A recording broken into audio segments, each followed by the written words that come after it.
Hello everybody, Wishbone812 in here. I know I said earlier that my last video would be my last video about the Russia-Ukraine conflict outside of a peace deal and domestic affairs video that I'm going to be doing. But, you know, I couldn't help myself. I came across some information that is just extremely important, and I want a record of it on my YouTube channel, so let's get into it. Terrible. Je crois. Tout à fait. Alors je vais assumer totalement ce que je vous dis. Moi, sur place, j'ai été témoin de crimes de guerre. J'ai vu beaucoup de crimes de guerre. Les seuls crimes de guerre que j'ai vus pendant les jours où j'étais sur place ont été perpétrés par des militaires ukrainiens.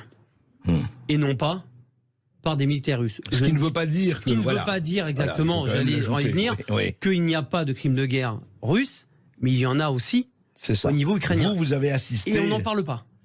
Ouais. C'est ça, moi. Quand je suis rentré en France, j'ai été extrêmement choqué, même des personnes qui sont invitées sur les plateaux télé à droite à gauche. 80% de ces personnes-là ne sont pas allées au moment où il y a la guerre et se permettent de parler, etc. Ça m'insupporte.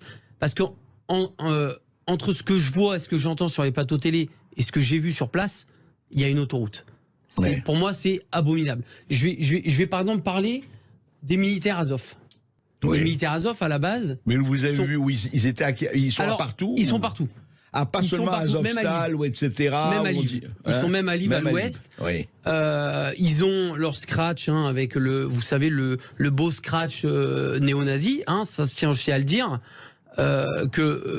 Pour moi, ce qui me choque énormément, c'est que l'Europe donne quand même de l'armement à des militaires, pour moi, néo-nazis, avec un sigle néo-nazi. On n'en parle pas, il suffit de regarder, c'est un ancien sigle SS, qui est brandi partout en Ukraine, et ça partout, pose... et on le voit partout. Partout, et ça ne pose aucun problème. Moi, j'ai travaillé avec ces gens-là, je leur ai donné des médicaments, etc. Vous savez quelles étaient leurs conversations devant moi ? Parce que je comprends un petit peu l'ukrainien et le russe et beaucoup parlent anglais, rigoler de se dire que s'ils croisaient des juifs ou des noirs, qu'ils les dépeceraient. Ah, carrément. Voilà ce qu'ils disaient devant vous. Voilà ce qu'ils disaient devant moi, et c'était leur conversation qui les faisait vachement rigoler.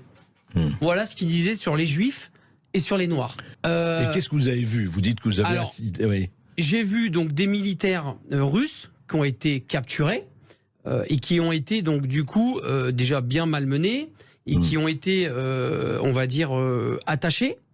Et en fait, on était dans une sorte de hangar et ces militaires russes qui ont été capturés arrivaient dans des petites fourgonnettes par 3 ou par 4. Les militaires Azov ukrainiens leur demandaient qui est l'officier, qui est l'officier. Je vais vous expliquer pourquoi. Ou ils répondaient pas, ou ils répondaient. Chaque militaire qui descendait de cette fourgonnette se prenait une balle de Kalachnikov dans le genou. Alors qu'ils étaient sans défense, j'ai des vidéos qui l'attestent. Sinon, je me permettrais pas de sortir des trucs pareils. J'ai des vidéos où on montre des militaires russes en train de se prendre des balles dans le genou.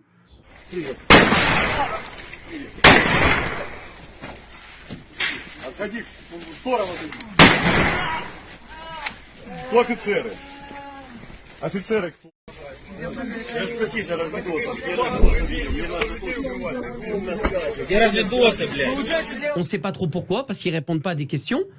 Et les gens qui avaient le malheur donc de dire c'est moi l'officier se prenaient une balle dans la tête. Voilà comment ça se passe à Boutcha. Voilà comment ça se passe en Ukraine. And there has been one update from the Bucha story, which was never properly investigated because the British blocked a UN investigation twice in the UN Security Council because they did not want a third-party investigation. So the Ukrainians have been investigating the Bucha story unilaterally. So far, what the medical examiner found is that a lot of the bodies were killed by shrapnel from artillery fire, but the Russians were not firing on themselves when they were in Bucha. And furthermore, no information has been coming out about the bodies that were tied with their hands behind their back with white handkerchiefs on their arm. who were executed by being shot in the head. You would expect that if an investigation found that was done by the Russians during the time that Russia had occupied the area, that information would be forthcoming from the Ukrainian government. But all investigation of the matter has just kind of buried the fact that there were executed citizens in that area. I would assume that's because the time of death shows that they were killed by the Azov battalion. But don't just listen to me. Apparently this French journalist believes the same thing. Also, in case anyone had forgotten about the Ukrainian and NATO's desire for truth-seeking, I put up this picture once again showing the first response to finding bodies in Bucha, which was not to bring an investigative team to take samples and make sure that the area was not contaminated so that a proper investigation could be done, but rather they brought in hundreds and hundreds and hundreds of reporters and news crews. Exactly what, any criminal investigative service would want. And of course, there's them photoing the cat, the planted cat, just to make the whole wag the dog thing, legit. Du moins, pour le bataillon ukrainien Azov, ils pourront dire ce qu'ils veulent. Moi, j'étais là, j'ai vu ce qui s'est passé. Tout ça, on n'en parle pas. C'est vraiment... Je vais vous raconter encore quelque chose de beaucoup plus grave. Vous avez des bombardements tout le temps, on voit la télé, etc. J'ai vu donc des journalistes américains. Il y a des bombardements qui atterrissent dans un petit parc que vous avez dû voir à côté de Boutcha, entre Boutcha, à l'est de Boutcha. D'accord. Et ces Américains donc font une vidéo. Et les bombardements russes, ça atterrit dans un parc, c'est inadmissible et tout. Je vais les voir, je dis mais pourquoi vous dites ça, etc. et tout. On m'a dit mais c'est pas grave, ça fera des images. Et vous savez ce que c'était ces bombardements? En fait, vous avez des petits obus. Donc vous aviez, si vous voulez, une cible qui était russe à l'époque, il y a quelques semaines, et vous aviez donc une équipe d'Azov avec qui j'étais, qui était en train de régler donc des petits mortiers pour envoyer des obus qui se règlent, si vous voulez, avec des petites à la main, d'accord. Et en fait, ça avait été mal réglé. Et ça arrive une fois sur deux, une fois sur trois. Donc ces obus, au lieu d'atterrir à 100 mètres plus loin où il y avait justement les militaires ou du matériel russe, atterrit dans le petit parc. Et on fait passer ça pour des bombardements russes. Quoi, on ne parle pas de ça. Et donc tous les bombardements, toutes les bombes, tous les obus qui atterrissent à Boutcha, à Kiev, etc., c'est du russe. Il faut arrêter. Oui, il faut un petit peu réfléchir. Il y a des deux côtés, les crimes se font des deux côtés. Mais bien sûr, et encore autre chose. Et là, je vais enfoncer le clou, mais c'est pas grave, j'en assumerai les conséquences. J'étais à Lviv, j'étais à l'hôtel, il y a eu des bombardements. J'étais à 500 mètres d'un missile qui a atterri, où je dormais, tout a pété, les glaces, etc. Je vais tout de suite sur place, et en fait, on s'aperçoit que les 5 missiles, il y a 4 missiles qui ont tapé des dépôts d'armement. Des dépôts d'armement qui venaient d'Europe, qui avaient été stockés à Lviv en attente que ça soit amené à Kiev et dans des unités. Vous savez où est-ce qu'il les stocke, l'armement qui arrive d'Europe? Eh ben, il les stocke dans des locaux et dans des maisons civiles, sans que les gens le sachent. Now, for the sake of fairness, I will come out and say that I now have seen some footage of people interviewed in Bucha that say the Russians killed the people there. I just don't believe them. So that's my take. I think that if the Russians had killed people, that the investigation would have found that, but clearly it is not.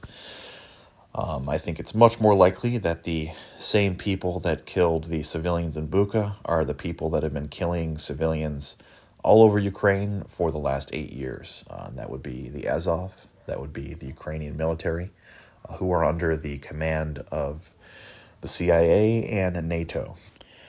And since my last video, I've also come across some footage of the shelling attacks that occurred in 2014 and 2015, where approximately 8,000 civilians in Donetsk and Lugansk were killed.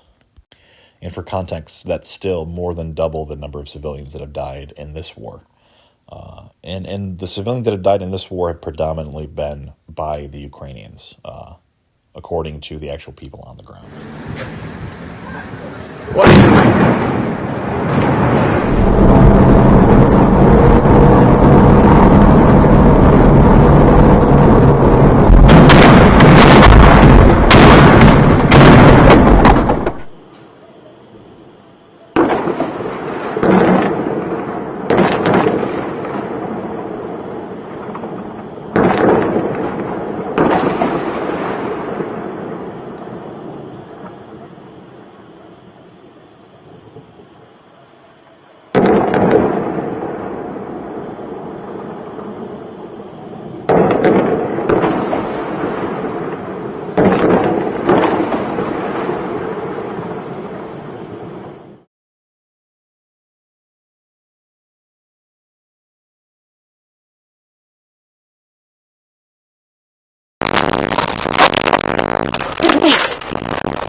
Ух ты! Это завод взорвался. Ого, горит, глянь. Витка, иди глянь быстрее. Ты смотри, сколько дряни.